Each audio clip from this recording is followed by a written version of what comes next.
Well, let's talk about management a little bit because, you know, a lot of this sustainability stuff is just seen by some hard-headed managers as fluff.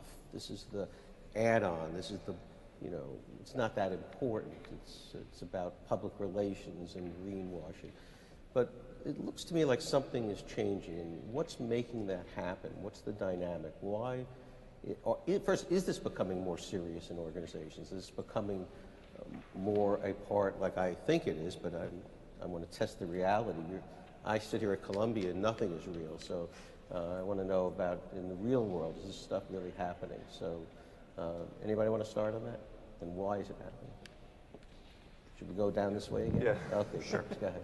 I can just say, you know, I described our mission. It's built in at like the very core purpose of what Etsy is about. So there aren't hardline managers fighting for sustainability. Everyone there is bought into and advocating for sustainability. That's a big part of why they work there.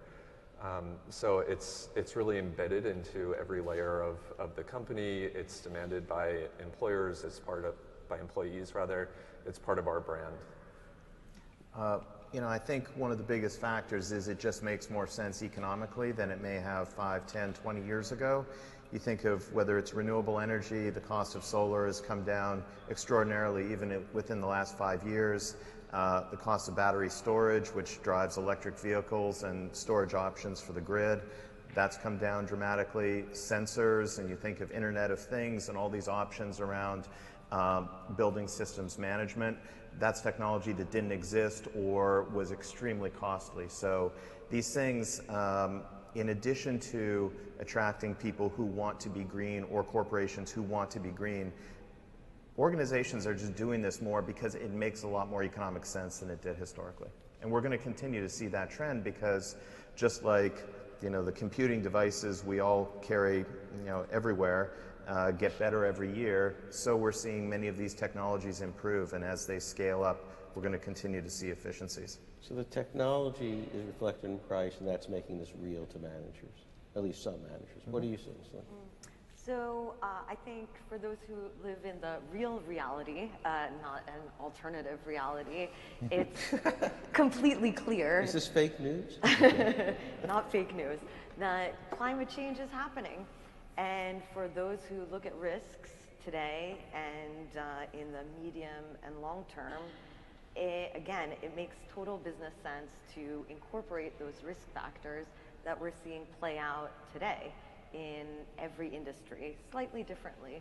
So from an agricultural standpoint, for example, we're having you know, either droughts or floods, so less stability, and that's a clear risk factor for anyone who is planning to invest in an agricultural company.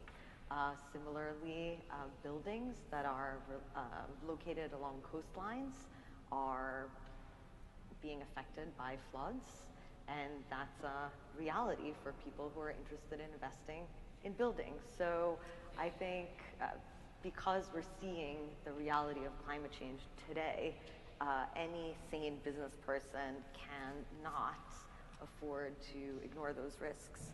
So that's what I'm seeing. How about you, Sam? You know, I think there would be, there's always this perception that there's a risk to being an early adopter. I think the opposite's kind of true in this industry to some extent. I think people are starting to feel that there's a huge opportunity cost of not acting quickly. I think there's you know, to some extent you're going to find critical infrastructure. So I hate to keep going back to Sandy, but it's driven so much of the business that I'm in, which is utility infrastructure and energy efficiency. After Superstorm Sandy, critical facilities, I think, were challenged to say, do you really have a plan for dealing with this?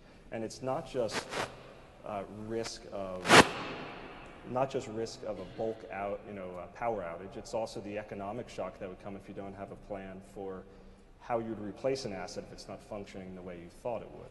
So a lot of people's generators didn't fire up. A lot of people didn't understand that their switchgear would be flooded and they wouldn't have power.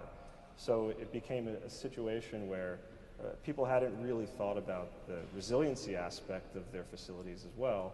And the marriage of resiliency and efficiency has really started to create a lot of conversations around how should we be spending our money 5, 10 years out.